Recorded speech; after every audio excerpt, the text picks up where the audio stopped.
nós vimos aqui.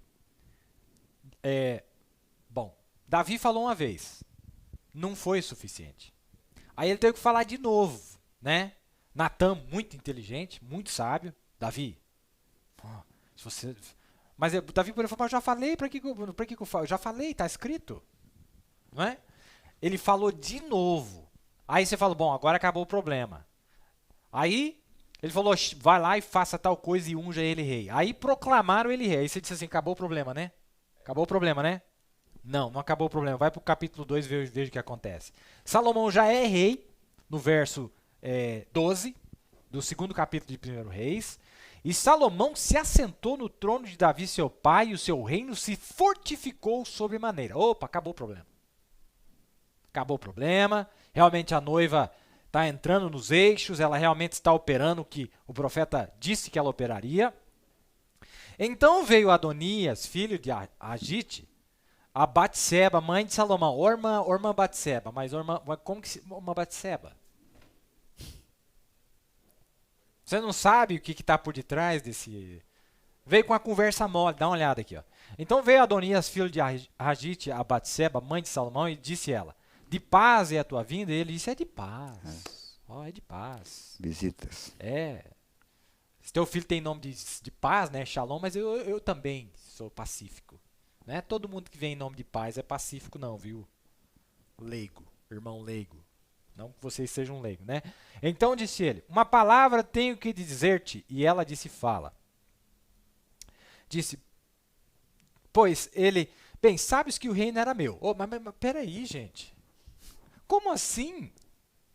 Sabes que o reino era meu, mas desde quando, irmão Adonias? Que eu não li isso na mensagem, não.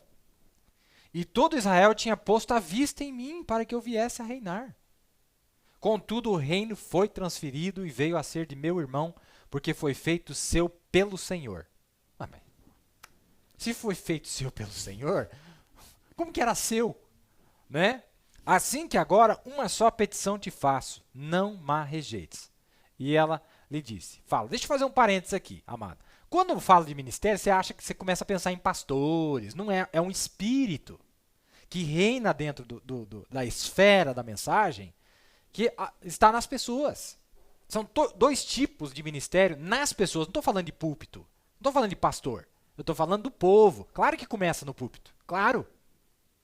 Mas eu estou falando de pessoas. Assim que agora uma só petição te faço, não ma rejeites. E ela lhe disse, fala. Devia ter falado, peraí que eu vou chamar meu filho Salomão, ele também quer ouvir. Eu tenho certeza que ele é rei agora, ele precisa ouvir essas petições, né? Afinal de contas, ele que é o rei, né? E ele disse, peço-te que fales ao rei Salomão, porque ele não te rejeitará. Parece católico, né? Pede para a mãe falar com o pai, né? Lá com o filho. Né? Pede para a mãe para falar com o filho, né? É o espírito católico aí, ó. Que me dê por mulher a Abissag, a sunamita. E disse Batseba, bem, eu falarei por ti ao rei. Sabe quem que é Abissag? É aquela que Davi estava tentando esquentar Davi lá, aquecer Davi, quando realmente chegou no final da sua vida. E ele queria casar, mas por que ele queria fazer isso aí? Porque ela havia sido mulher do pai dele, que era rei. Deixa eu abrir um parênteses aqui, né, Vili, nessa casa aqui. Você viu que era uma igreja jovem, nos braços do rei Davi, tentando essa igreja jovem ter vida com o rei Davi, mas ele não conseguiu mais nada, o tempo dele havia acabado. O tempo dele havia expirado. Era uma igreja perfeito. Que estava ali sempre tentando, Cristo em mente, né? Sempre que visualizar Cristo. Exatamente, tentando reanimar, Sim. tentando Naquele reanimar, velho ministério. para que essa igreja tivesse vida ou recebesse semente.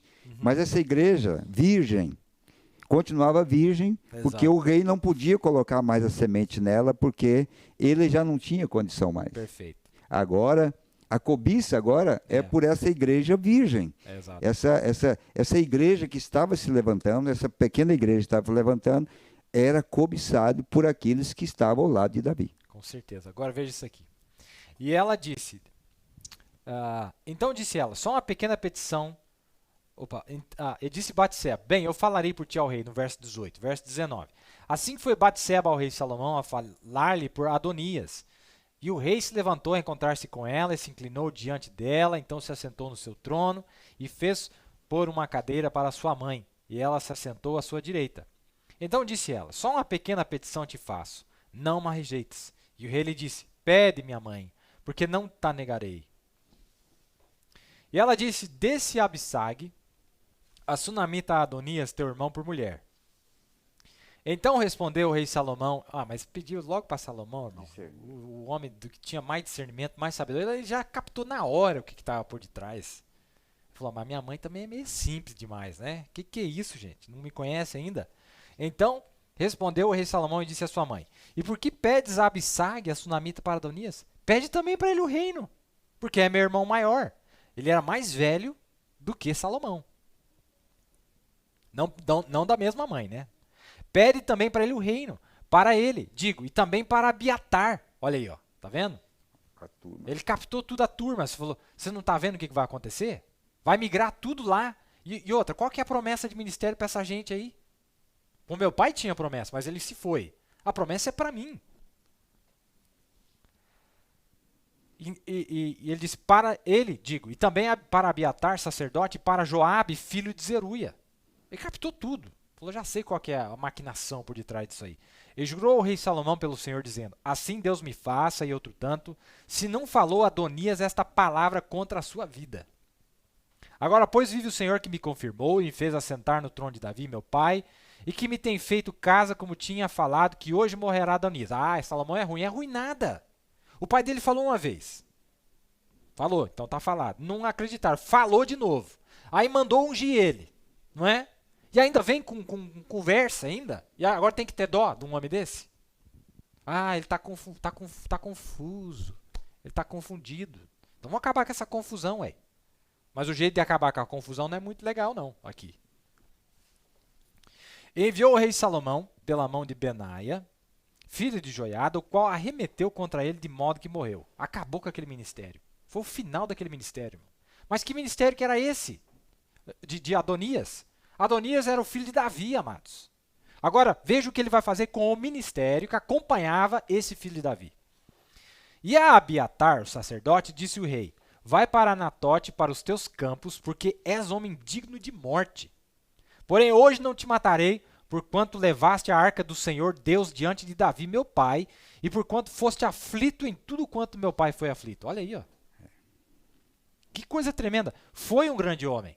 Foi um homem de calibre muito, muito forte, muito, muito grosso. Mas ele falhou em acompanhar a continuidade do ministério que estava na terra. E ele pagou um preço muito alto por isso. Ora, irmão, mas se você acompanha o Davi, se você cria mesmo em Davi de todo o coração, você devia escutar ele até o final do leito quando ele estava lá no leito de morte.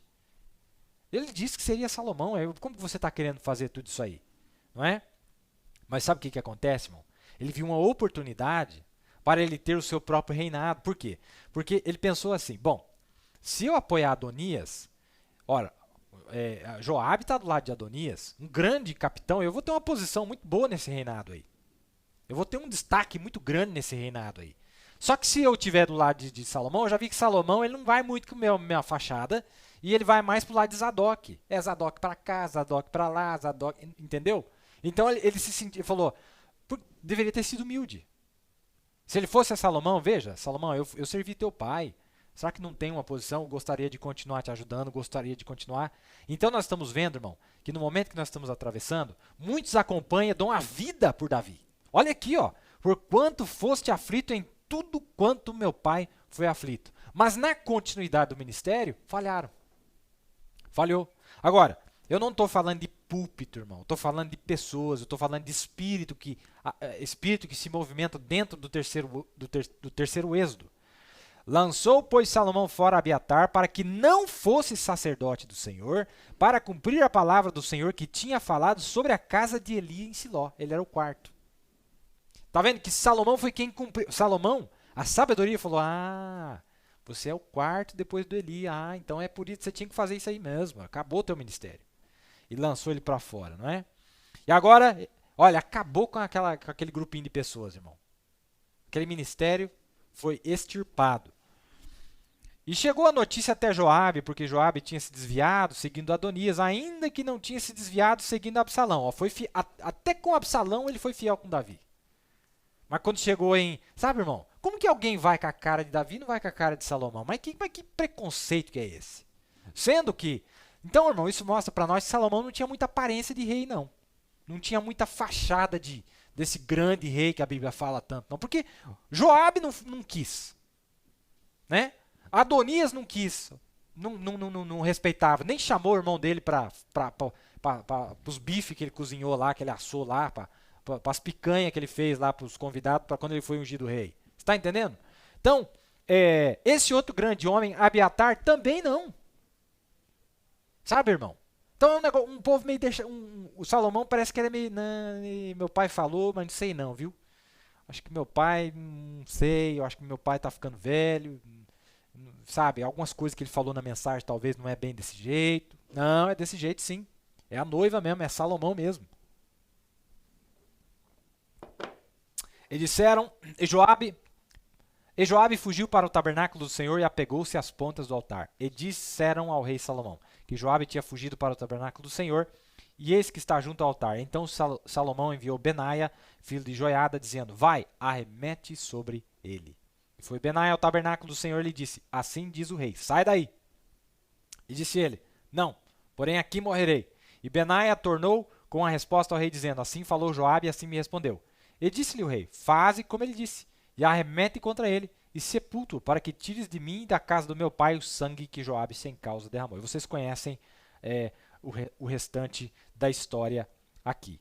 Mas você veja como é que Abiatar, irmão, um grande ministério, que acompanhou, era fiel àquele prévio ministério grande, e nós vemos que realmente o ministério do profeta, ele acabou de ler a estação, ele fazendo um paralelo, ele começando com o rio Ohio, com a mensagem, mas não tinha para onde trazer a mensagem, teve que trazer para o tabernáculo Brana, e ele armazenou, e a mensagem esparramou para os 4 cantos da terra, e foi cortando as pedras, foi cortando as madeiras, mas chegou a hora do ajuntamento da noiva. Chegou a hora de montar esse grande tabernáculo. Aí que está a sabedoria de Deus para colocar as peças no lugar. Para colocar cada uma dessas peças no lugar. E nós jamais deveríamos falhar em reconhecer esse ministério atual que nós temos aqui. O pastor Maia pode fazer um comentário, mas é muito interessante em perceber essa transição, amados. Essa transição, não é, pastor Maia? Poderíamos arrancar muitas coisas aqui, com certeza. Uma delas, todo verdadeiro ministério tem esses companheiros que vêm realmente até uma altura, e eles não permanecerão. Veja que Salomão, sabedoria, Salomão, paz, mas ele tinha que acabar com o próprio ministério de Abiatar, que era o sacerdote, porque ele havia uma sentença sobre ele dada pelo profeta Samuel, lá no princípio, no tempo de Eli, gerações atrás. Então nós vemos que a atitude de Salomão foi o cumprimento da palavra. Mas eu pergunto, será que essa atitude de Salomão em matar a Joabe, quantas pessoas de Israel ficaram contra Salomão por considerar ele um absurdo destruir um homem que foi um exemplo de soldado, um exemplo de guerreiro, um sacerdote que foi um exemplo de fidelidade, não é verdade? Que estava ao lado de Davi, e agora tomar posição com esses homens, publicamente, arremessando contra eles e tirando a sua própria vida, que repercussão não teria trazido para o próprio ministério de Salomão a atitude que ele tomou? Mas a questão, irmãos, é que Salomão era um homem de discernimento. O povo não, mas Salomão era. Tanto é que nós ouvimos aqui que Abiatar e Joabe, com o apoio de Joabe, não ficaram sozinhos. Havia uma multidão de pessoas que se levantaram com eles, sem examinar, sem ouvir o que o rei havia dito, tomar o partido. Como é que ficaria isso diante da igreja? Quando você tira um camarada publicamente, você fala da situação dele, da oposição que ele tem, para que a igreja possa dar continuidade a promessa de Deus, a comissão que Deus deu para esse homem. É onde chega o momento, quem é que está do meu lado? Salomão poderia perguntar, escuta, quem é que está do meu lado agora? Olha aí, esses camaradas chamados Abiatar. Ô mães, você deveria ter discernimento. Ele não chegou diretamente para mim, ele foi na parte mais fraca, ele vai dando volta para jogar contra o ministério local, o ministério de Salomão, levantado por Deus. E quanto desses espíritos me rodeiam, eu rodeio todo verdadeiro ministro, tentando derrubá-lo, tentando destruí-lo, vendo as escondidas, porque eles precisavam ter um ministério. Abiatar queria um ministério. E viu na fraqueza, na dificuldade, na velhice de Davi, uma oportunidade para se tornar o homem do dia, o personagem, o popular, o grande pregador. Ele se viu naquele momento uma oportunidade para se projetar. E é assim, irmão, esse espírito nunca deixou de seguir a igreja. Ele está ao redor do meu ministério. Homens que começaram, homens que foram levantados por nós, homens que trabalharam com nós, mas eles não permaneceram na sequência do ministério, eles não viram uma oportunidade de ter o seu próprio povo, a sua própria igreja, se levantaram e viram essa oportunidade e estão trabalhando hoje. É espírito, como nós estamos vendo aqui, esses espíritos não morreram, eles continuam aí, em evidência hoje. Temos que ter discernimento para saber agir de acordo com a vontade de Deus. E se Salomão não tivesse feito isso? E não acabou o problema, né, Neville? Aí acabou com Abiatar, que era um ministério, acabou com um grande general, a minha Bíblia chama Joabe de um general, um grande general. Perfeito. Acabou com ele. Qual era o outro? Era Adonias, era Joabe, e tinha mais um outro que estavam junto ali. Acabou com todos esses homens, não é? Acabou com todos esses homens. O problema acabou? Não. Existe mais filho de Davi para dar problema mais para frente. Com certeza. Com certeza. Que Deus abençoe. Realmente, é um quadro muito bonito. Sabe, irmãos, como eu disse para vocês, nós estamos vivendo nos dias onde muitos creem no profeta. Muitos creem no profeta. Mas a grande dificuldade é reconhecer onde Deus está agora, no tempo atual, o ministério atual. E o ministério, o espírito correto que está aqui para ajudar nesse ministério atual. E sempre foi assim. Nós vamos perceber, por exemplo, nos dias de Moisés, nós tínhamos Arão. Aí morre Moisés e morre Arão. Acabou aqueles dois ministérios. Aí vem Josué e Eleazar, que era filho de Arão. Entendeu? Então era diferente, era um quadro diferente. E muitos irmãos falhavam em acompanhar essa grande transição. Nos dias de Elias foi a mesma coisa com Eliseu. E aqui nós estamos vendo, e eu acho muito bonito esse tipo em Salomão. Por quê? Salomão é um tipo perfeito, porque nós sabemos que Salomão representa o milênio, não é? Capta isso aqui, amados. Salomão representa o milênio, o ministério do milênio. Mas quando em uma esfera noiva, não esfera da terra, não na esfera da terra, milênio, mas na esfera da noiva, nós entramos no nosso descanso na sétima era. É a era do repouso. Você sabia que a sétima era, por isso que é o número 7, é o descanso de Deus, onde Deus encontra a jornada das 7 eras da igreja. A arca vinha vindo. A arca vinha vindo. Saiu lá do Egito, lá atrás, veio vindo, foi sendo levado. Mas a única vez em que a arca encontrou repouso, o seu destino final, a capital Jerusalém, que é a habitação da paz, ou o descanso, a habitação do descanso, é isso que significa, a habitação do repouso, ou do descanso. Foi agora na sétima era, não na esfera da terra, é um paralelo, você tem que aplicar a mesma coisa para a terra e para o povo de Deus. Então, por isso que a sétima era iniciou com o derramamento do Espírito Santo, e o Espírito Santo é o descanso. Jesus disse, vinde a mim, vós que estáis cansados e oprimidos, e eu vos darei descanso, vos darei repouso. Entenderam? Então, aquele sábado em tipo que as pessoas guardavam, é porque o Espírito Santo não havia vindo ainda, mas quando o Espírito Santo veio, que era o real, ao qual aquela figura apontava, então você não precisa mais guardar o sábado. Mas quantos sabiam que no Velho Testamento não tinha derramamento do Espírito Santo? Porque o sangue de Jesus não havia sido derramado. Então agora, isso na esfera individual. Na esfera noiva. A 7ª era é a era do descanso. É por isso que nessa era nós vimos o ministério de Davi. Olha aquela mensagem, o rei rejeitado. Do que o profeta está falando, o rei rejeitado? Leia lá para você ver. Ele está falando do seu ministério e ele está tipificando o seu ministério com o ministério de Davi. Lutando contra as denominações, lutando contra Golias, contra leão, contra urso, contra tudo. Mas, irmãos, o que nós vimos depois que o profeta saiu de cena é a era da noiva. É a era onde Deus está repousando em um povo. Várias pessoas. E aí, dentro dessa esfera, nós temos esses dois ministérios. Você sabe que nós sempre vamos para o lado da lição, né? Dentro dessa esfera, nós temos dois espíritos atuando. Mas, irmão, o outro espírito é falso? Você vai jogar Abiatar no inferno? Eu não jogo. Mas ele não teve visão suficiente para captar a virada de esquina. Onde Deus havia virado a esquina. É a coisa mais simples do mundo. Entende?